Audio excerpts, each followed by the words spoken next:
સમાચારમાં વાત કરીએ તો વરસાદને લઈ શિક્ષણ વિભાગની સૂચના। વરસાદની સ્થિતિમાં શાળાઓને નિર્ણય લેવા સૂચના કરાઈ। સમય સૂચકતા પ્રમાણે નિર્ણય લેવા સૂચના। ઇલેક્ટ્રિક વાયરિંગ, સ્કૂલ બહારના રોડ રસ્તાને લઈ પગલાં લેવા સૂચના અપાઈ છે। શાળામાં ચાલતા કામકાજ ખોદકામ સંદર્ભે પગલાં લેવા સૂચના અપાઈ। કામગીરી બાળકો માટે જોખમી ન બને તેનું ધ્યાન રાખવા સૂચના અપાઈ। શાળા કક્ષાએ પણ જે વીજળી પુરવઠો છે ઘણી વખતે શોર્ટ સર્કિટના બનાવો પણ જોવા મળતા હોય છે, ત્યારે અગાઉ પણ સૂચના આપી હતી કે સ્થાનિક લેવલે પોતાની શાળાનું તમામ પ્રકારે પૂરેપૂરું ચકાસણી કરી લેવી જોઈએ, જેથી કરીને કોઈ પણ પ્રકારે ક્યાંક શોર્ટ સર્કિટના પણ બનાવ ન બને। અને જે રસ્તા ઉપરથી બાળકો આવતા હોય તે વરસાદના આધારે ખાસ કરીને ક્યાંક ખાડા કામ ચાલતું હોય વગેરે પ્રકારની જે તકેદારી રાખવાની હોય તે બાબતે વિદ્યાર્થીઓ વાલીઓને પણ અવગત રાખવા જોઈએ। અને અતિશય ભારે વરસાદ પડે તો સ્થાનિક સ્તરે જે છે એ વિવેક બુદ્ધિપૂર્વક નિર્ણય લેવા પણ અમે શાળાઓને ખાસ જણાવેલું છે। અમરેલી જિલ્લામાં મેઘરાજાએ ધમાકેદાર બેટિંગ કર્યા બાદ હવે વિરામ લીધો છે। અમરેલી તાલુકાના કેરિયાચાવ ગામની સીમમાં કપાસની ફરીથી વાવણી કરવાની કામગીરી યુદ્ધના ધોરણે શરૂ કરવામાં આવી। હજુ પણ વરસાદી માહોલ હોવાથી આગામી વરસાદ પડે તે પહેલા જ મોટી સંખ્યામાં ખેત મજૂરોને મેદાનમાં ઉતારીને વાવણી આટોપી લેવાના પ્રયાસો થઈ રહ્યા છે। ભારે વરસાદ અને ખેતરોમાં પાણી ભરાવાના કારણે કપાસના બીજ માટીમાં દટાઈ ગયા, જેને લીધે ટ્રેક્ટર દ્વારા કરાયેલી 50 થી 60% વાવણી નિષ્ફળ ગઈ। હવે ખેડૂતો પાસે ફરીથી વાવણી કરવા સિવાય બીજો કોઈ વિકલ્પ નથી બચ્યો। હવે મેઘરાજા શાંત પડ્યા છે, પણ ખેડૂતોની ચિંતા હજુ ઓછી નથી થઈ। બિયારણ અને મજૂરીનો બેવડો ખર્ચ વેઠીને પણ જગતનો તાત કપાસના પાકને બચાવવા માટે રાત દિવસ પરસેવો પાડી રહ્યા છે। અને અત્યારે આ કોરામાં કપાસિયા જે મૂકેલા હતા એ વરસાદ સારો થવાથી ગયા, એમાં 30% જેવું સોંપણું છે। અને ટ્રેક્ટરોથી જે વવાણી એ થોડીક ફેલ થઈ, એટલે એ 50% 60% ફેલ થઈ ગણાય વાવણી, અને હવે ફરીવાર ખેડૂતોને બધાને વાવવાનું। અમરેલી જિલ્લામાં મેઘરાજાએ હેત વરસાવ્યા બાદ હાલ વરસાદે વિરામ લીધો છે અને ખેડૂતો અને ખેત મજૂરો પોતાના ખેતી કામે લાગ્યા છે। અત્યારે હું આપને જે દ્રશ્યો બતાવું છું એ અમરેલી તાલુકાના કેરિયાચાળ ગામની સીમના દ્રશ્યો છે। અત્યારે જે ખેત મજૂરો છે એ કપાસની વાવણી કરી રહ્યા છે। મોટી સંખ્યામાં એકી સાથે ખેત મજૂરોને ખેતરમાં ઉતારવામાં આવ્યા છે, કારણ કે હજુ પણ વરસાદી માહોલ છે અને વરસાદ આવે એ પહેલા જો વાવણી થઈ જાય તો ખેડૂતોને તેનો ભરપૂર ફાયદો થાય। જે રીતે 2 દિવસ સુધી સતત વરસાદ વરસ્યો અને જળ બંબાકારની સ્થિતિ થઈ, તેના કારણે ખેડૂતોને મોટું નુકસાન પણ થયું છે, કારણ કે જે અગાઉ કપાસિયા વાવવામાં આવ્યા હતા તેના પર ખેતરોની માટી ધોવાઈ અને કપાસિયા નીચે અંદર દબાઈ ગયા હોવાના કારણે હવે ફરી વખત તે ઉગી ન શકે, એના માટે થઈ અને કપાસનું ફરીવાર વાવેતર કરવામાં આવી રહ્યું છે। રાજન ગઢિયા, ન્યૂઝ 18 ગુજરાતી, અમરેલી।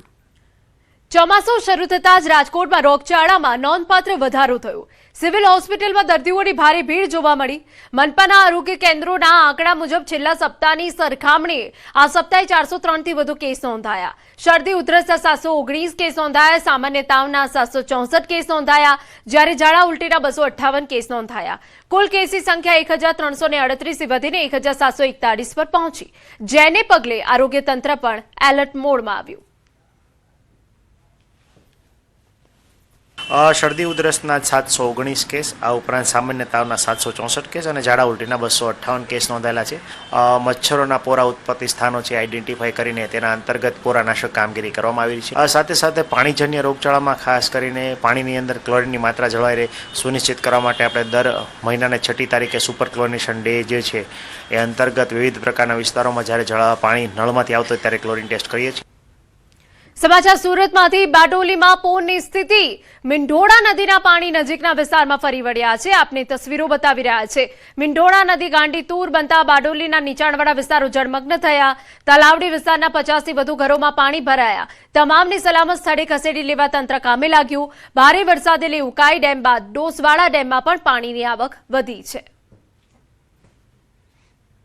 ગત રોજ બારડોલી નગર અને બારડોલી તાલુકાની અંદર 9 થી 6.5 ઇંચ વરસાદ વરસવા પામ્યો હતો, પરંતુ જે બારડોલી નગરના નીચાણવાળા વિસ્તારોમાં ગઈકાલે પણ પાણી ભરાયા હતા, પણ લોકોની પરિસ્થિતિ હજુ ઠેરની ઠેર જોવા મળી છે। દ્રશ્ય બતાવવાના પ્રયાસ કરીશ કે બારડોલી નગરથી પસાર થતી લોકમાતા મીઢવા નદી જે છે, મીઢવા નદીએ રૌદ્ર સ્વરૂપ ધારણ કર્યું છે અને આજે મીઢવા નદીના જે પૂરના પાણી છે એ બારડોલી નગરપાલિકા વોર્ડ નંબર 9ના આ તલાવડી વિસ્તારની અંદર 50 થી 60 ઘરોની અંદર પાણી ભરાઈ જતા શ્રમજીવી પરિવારોની હાલત દયનીય થવા પામી છે અને ખાસ કરીને વાત કરવામાં આવે તો જે ઉપરવાસમાં ભારે વરસાદ સોનગઢ તાલુકામાં અને ઉચ્છલ તાલુકામાં ભારે વરસાદને કારણે હાલ મીઢવા નદીના જળસ્તરમાં સતત વધારો થઈ રહ્યો છે અને જે સોનગઢ ખાતે આવેલું આ જે ડોસોડા ડેમ પણ ઓવરફ્લો થવાના કારણસર મીઢવા નદી વધારો થતા શ્રમજીવી પરિવારોને હાલત દયનીય થવા પામી છે। વહીવટી તંત્ર દ્વારા આ સમગ્ર આ જે 50 જે ઘર ધારકો છે એઓને સલામત સ્થળે ખસેડવાની હાલ કવાયત હાથ ધરવામાં આવી છે। સલામત સ્થળે ખસેડી અને બારડોલીની પ્રાથમિક શાળાની અંદર એ લોકોના આરોગ્ય તેમજ જમવાની પણ વ્યવસ્થા વહીવટી તંત્રને ચૂંટાયેલા સદસ્યોએ હાલ કરી રહ્યા છે। કેતન પટેલ, ન્યૂઝ 18 ગુજરાતી, બારડોલી। આ તરફ એસડીઆરએફ ગ્રુપ 1 વડોદરા દ્વારા પાંડેસરા વિસ્તારના કૃષ્ણનગર અને ગઢાનગરમાં ફસાયેલા 150 થી વધુ નાગરિકોનું સુરક્ષિત જગ્યાએ રેસ્ક્યુ કરવામાં આવ્યું, જેની તસવીરો અમે આપને બતાવી રહ્યા છે। એસડીઆરએફ ગ્રુપ 1 વડોદરા દ્વારા 150 થી વધુ લોકોનું રેસ્ક્યુ કરવામાં આવ્યું। કૃષ્ણનગર અને ગઢાનગર કે જે આખું જળમગ્ન થઈ ગયું છે, છાતીસમાં પાણી ભરાયા છે, ત્યાં લોકો ફસાયેલા હતા અને તેમની જ બચાવ કામગીરી કરવામાં આવી।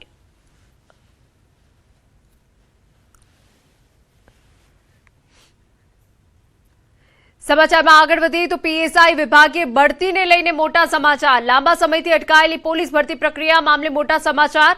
હાઈકોર્ટે પીએસઆઈ વિભાગે ભરતી પ્રક્રિયાને લીલી ઝંડી આપી। બઢતીના નિયમોને પડકારતી અરજી હાઈકોર્ટે ફગાવી। પરીક્ષામાં હસ્તક્ષેપથી કોર્ટે કર્યો ઇનકાર।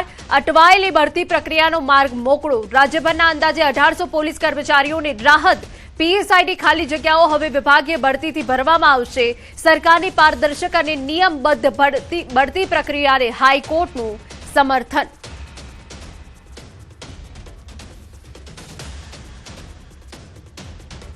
તો બઢતીના નિયમોને પડકારતી અરજી હાઈકોર્ટે ફગાવી દીધી છે અને હવે પીએસઆઈની ખાલી જગ્યાઓને હવે જે છે ભરતી ભરવામાં આવશે। સરકારની ભરતી પ્રક્રિયાને હાઈકોર્ટનું સંપૂર્ણ સમર્થન મળ્યું। સમાચાર રાજકોટમાંથી। મેયરની કામગીરીને લઈ પોસ્ટ। નેહલ શુક્લ અંગે ભાજપના પૂર્વ સ્ટેન્ડિંગ ચેરમેનની સૂચક પોસ્ટ રાજભા ઝાલાએ સોશિયલ મીડિયામાં પોસ્ટ કરી।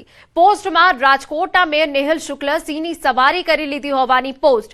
સિંહની સવારી બાદ સાથે બીજી પોસ્ટ પણ મૂકવામાં આવી। રાજકોટના મેયર ધર્મ સંકટમાં, એક બાજુ પક્ષ, બીજી બાજુ જનતા।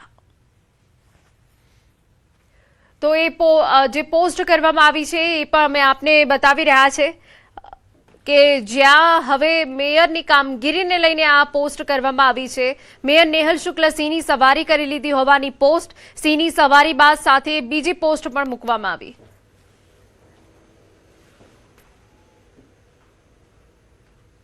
સમાચારમાં રોકાઈ એક વિરામ માટે।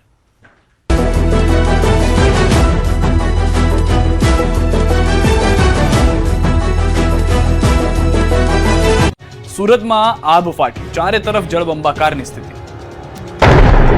સુરતને મેઘરાજાએ ધોઈ નાખ્યું। 8 ઇંચ વરસાદમાં સુરતની સુરત પાણી થઈ ગઈ। 8 કલાકમાં સુરતમાં 8 ઇંચ વરસાદ વરસ્યો, જેને લઈને સમગ્ર શહેર જાણે તરતા સિટીમાં ફેરવાઈ ગયું। સુરતમાં જ્યાં જુઓ ત્યાં પાણી જ પાણી જોવા મળ્યું। રસ્તાઓ જાણે સ્વિમિંગ પુલ બની ગયા। પાણીના કારણે અનેક સુરતીઓ ફસાયા, અનેક લોકોના વાહનો બગડ્યા। સુરતના વરસાદના સાંજ સુધીના આંકડાઓ જોઈએ તો પશ્ચિમ અને પૂર્વ ઝોનમાં 8 ઇંચથી વધુ વરસાદ વરસ્યો। દક્ષિણ પૂર્વ ઝોનમાં પણ 8 ઇંચ વરસાદ ખાબક્યો। મધ્ય ઝોનમાં 7.2 ઇંચ વરસાદ પડ્યો। ઉત્તર ઝોનમાં 7.5 ઇંચ વરસાદ, જ્યારે દક્ષિણ ઝોનમાં 6 ઇંચ વરસાદ નોંધાયો। આમ સમગ્ર શહેર પાણી થયું છે। ભારે વરસાદના પગલે સુરતની બે ખાડીઓએ ભયજનક સપાટી વટાવી દીધી છે। ભેદવાડ ખાડીમાં જળસ્તર 8.6 મીટરે પહોંચ્યું છે। ભયજનક સપાટીથી 1.4 મીટર ઉપર પાણી વહ્યું, જ્યારે વરાછામાં સીમાડા ખાડીએ પણ ભયજનક સપાટી વટાવી અને 5 મીટર ઉપર પાણી વહ્યું, જેના પગલે આસપાસની સોસાયટીઓમાં પાણી ધસી ગયું। સુરતમાં મેઘરાજાનું રૌદ્ર સ્વરૂપ, ડાયમંડ સિટીને મેઘરાજાએ બાનમાં લીધા। સુરતમાં મેઘરાજાએ જાણે રૌદ્ર સ્વરૂપ ધારણ કર્યું છે. સતત 12 કલાકથી વરસી રહેલા સાંબેલાધાર વરસાદે ડાયમંડ સિટીને બાનમાં લઈ લીધી. શહેરના અનેક વિસ્તારોમાં પૂર જેવી સ્થિતિ સર્જાઈ. શહેરના અનેક વિસ્તારો બેટમાં ફેરવાઈ ગયા. મુખ્ય માર્ગો, સોસાયટીઓ અને બજારોમાં 4 ફૂટ જેટલા પાણી ભરાતા રસ્તાઓ જાણે નદીમાં ફેરવાઈ ગયા હોય તેવા દ્રશ્યો જોવા મળ્યા. અનેક સ્થળોએ વાહનોની અવરજવરની જગ્યાએ બોટ ફરતી જોવા મળી. દ્રશ્યોમાં જોઈ શકાય છે કે